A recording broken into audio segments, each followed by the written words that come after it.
What is up, my legends? It's Scion. All right. So, what we're going to do here is we're going to talk about my top five characters that I'm going to reroll for, no matter what.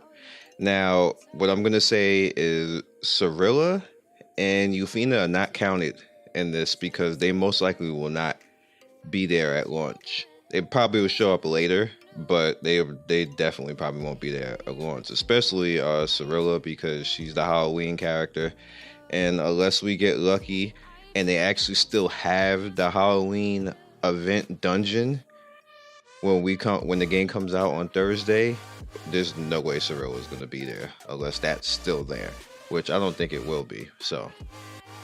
And Euphina will just be my heaven sent if they actually keep her there. So I'm not even going to put her in this list. All right. So on the outside of the top five, we're going to have Angelica because Angelica is a healer that scales off of health. It's very easy to build for her. There's a lot of cards that will benefit her greatly as far as how she heals. There's even a card that'll allow you to be able to heal another character when you're using a single target heal, which is very rare, but we'll see if I can actually get that. And like she's just infinitely better than the healer that you start with. And unless I get the number one card, if I get her, then I'll probably roll with her and just not re-roll anymore. I'll just keep her and just keep going. But definitely I want Angelica because she's representative. Like she's really good. So we have Corrine, which might be one of the top DPS, if not the top DPS in the game. She's pretty good on top of being a waifu. Her single target damage is sickening. I didn't show you Angelica, but this is my fifth person right here. And as you can see, she attacks enemy, reduces the cooldown by 1 turn when a critical hit occurs. So if you stack critical on her, she'll just keep nuking every round, which is crazy. Sword technique number 2, when you critical strike, you gain an additional turn, reduces the target's defense to 1 turn. So again, you want to stack critical on this character. Like she's a dangerous character to get.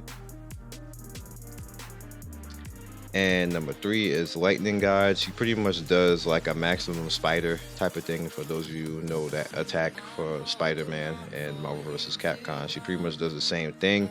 Attacks the enemy with lightning, quick movement, damage increases when a critical hit occurs. So you just always want to stack critical on this character. Critical, critical, critical.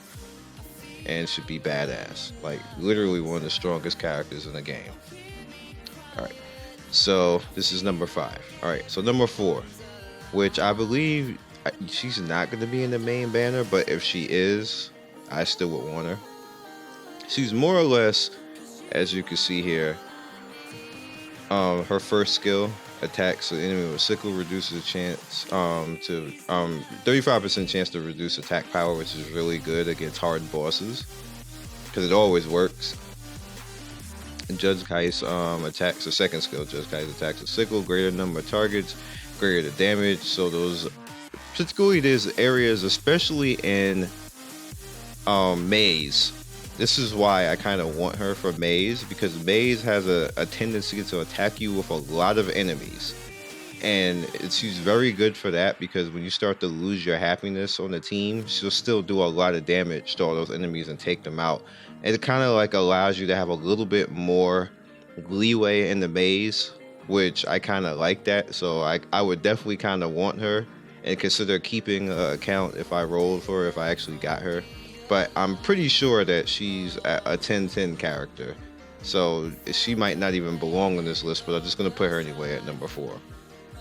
Number 3, distorting time and space to attack the enemy, a 50% chance to increase skill cooldown for 3 turns. Now again, this is something pretty good, and majority of it is kind of good for PvP, but like I said, I want that second skill. I have to have that. You'll see later on why that's so important. Now this guy, he's like my favorite male character in the whole game. He's literally a assassin. He is a straight assassin. This the way his kit works. I have a friend in Korea that has this character, and I always like using this character. He is a badass. Now I will also say that Says is not on here, Sez is probably if you want DPS, then you're probably gonna want Sez. If I get him, I get him, but I'm not actually aiming for him because I'm just not aiming for him. It's good. I'd rather have him as somebody else, have him as a friend, than me actually build him because he's a little bit of a pain in the ass to build. So I just have to mention that. Executor Vildred. So his first skill, which this is the third character, quickly draw out a sword, attacks 2 enemies and reduces the action gauge by 10%.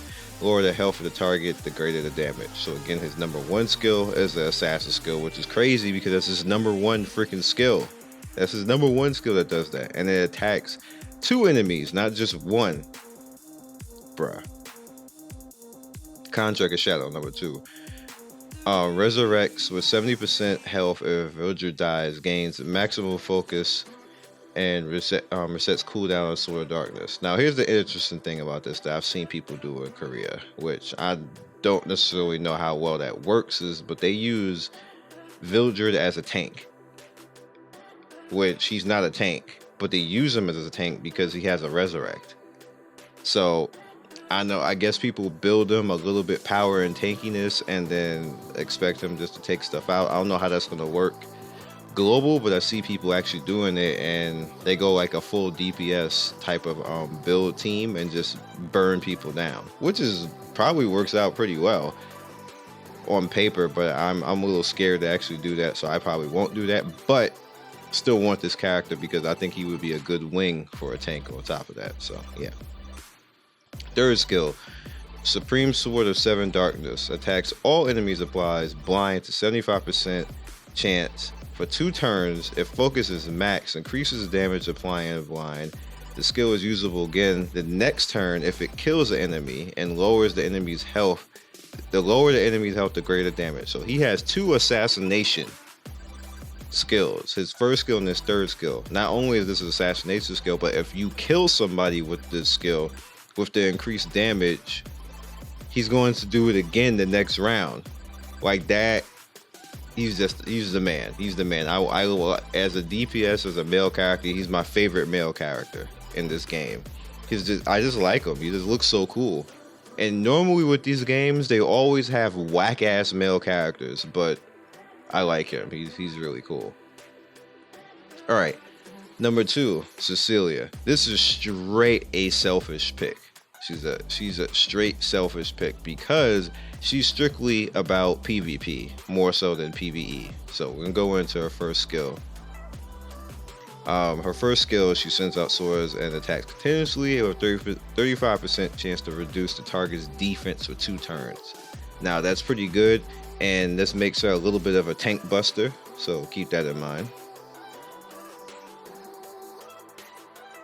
Also, you see right here, soul burn effect increases mana and damage, and the pincer does not occur. I'm pretty sure that means that you can't pincer with that, but I don't know why they would even kind of screw that out, but whatever.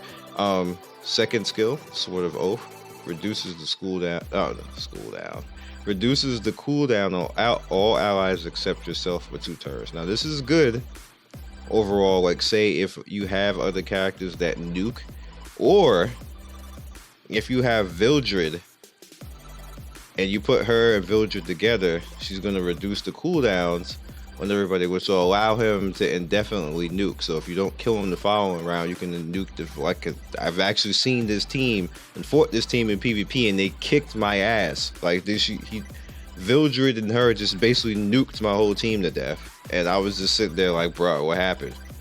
How did this even happen? That was before I knew what her number 2 skill did, because Vildred basically AoE nuked 3 rounds in a row, and I was like, how is this fair? Like, how is that possible? So I probably just gave you like a cancer build right there. We probably won't see that in global. People were just going to be nuking people off the planet, but whatever. And her third skill is Full Bloom. A storm that attacks the target, remove all beneficial attacks. Like, see, that's BS. This combination, they're like, I hope I get Cecilia and Vildred at the same time, because I'm gonna be so cancer in PvP. Remove all beneficial effects and blocks beneficial effects for 2 turns. That's on everybody. So you can't heal. like like you can't shield them, and then Villager just blows them up, or whoever else is the AOE the following round. That is so messed up. That is terrible. And number one, Destina, which why is it all the way down here already? For one, I just like her as a character. I do not like her eyes. I don't know what the hell is going on with her eyes. It's scary as fuck, and I don't understand, like, why, what? Never mind. Anyway, her first skill attacks the enemy once, and Destina regenerates health of the ally of the lowest vitality. So this is it kind of works the same way as Knights Chronicle healers, because most Knights Chronicle heroes, when they attack, except for Rue has a chance to do it, but everybody else, they heal the weakest health enemy, and that's just exactly what she does. All right, let's go down. Number two, bless your ally target will restore their vitality and increase power 30%. The amount of recovery increases in proportion to your maximum vitality. So again, your health is going to be basically the buff on this, which is pretty cool. It makes it pretty nice. Now, this is an ally target, so it's just one target, but the increased power, like that buff on top of that, like bruh. Like she got that resurrect Rue with damage buff on, like that's just awesome. Anyway, number three, remove all weakening effects of all allies and recovers vitality. Increase the action gauge by 15% for each weakening effect. Applies up to 4 times. The amount of recovery increases to the proportion of your maximum health. All right. So the reason why this is cool, and I probably would never hold on to it, because I just probably would never hold on to it. But the reason why this is actually cool is because if you have a whole bunch of debuffs, so let's say you have a bunch of blinds or some poison on you or bleeds, which definitely bleeds happen a lot on multiple characters, that it kind of sucks. So if you do that, her heal is going to actually be stronger. And not the heal, I'm sorry. The action gauge is actually going to go up faster. And you have more action, and you have more chance to actually summon something out. So that's, I want Destina. Other than her, she's definitely a bae, a scary bae with her eyes, but I definitely want her. She's the number one character that I want as a healer because she scales so well. She has a lot of things on there, and if you could put a certain card on her, actually her card, she has a card, I believe, and I gotta have Destina. She's the number one. If I can't have my dragon bays, because there's 2 dragon bays, if we can't have the dragon bays, then I gotta have her. So I'll keep re-rolling until I actually get her, or Cecilia, or Vildred, or Kais, or Corrine, and Angela is the outside looking in. So that's because I had that question a lot. People were asking me a lot. That's what I'm going to be re-rolling for, and what I find important. I'm pretty sure people can go DPS, tank, and everything else, and I'm not worried about that. This is the stuff I'm worried about, because I know what I need to do to beat certain things in the game, and that's what these characters are for, to beat certain things in the game, to make it easier on me for other stuff. I could do everything else. I just need these characters to make it easier on me to do other stuff, especially hard mode. I want Destina for hard mode, so I'm gonna just get it out the way now. Just get it all the way out the way now, if I can. Like if I do like freaking 50 rerolls and can't get her, then whatever. But I'm gonna at least try. So I'll catch you guys next video. I think next video is gonna be on my new character, and yeah, and then the hype video, and then we're gonna be at launch, and we're just gonna have some fun from there. So follow me on Twitch, Twitter, and Discord. I will catch you guys later. Peace.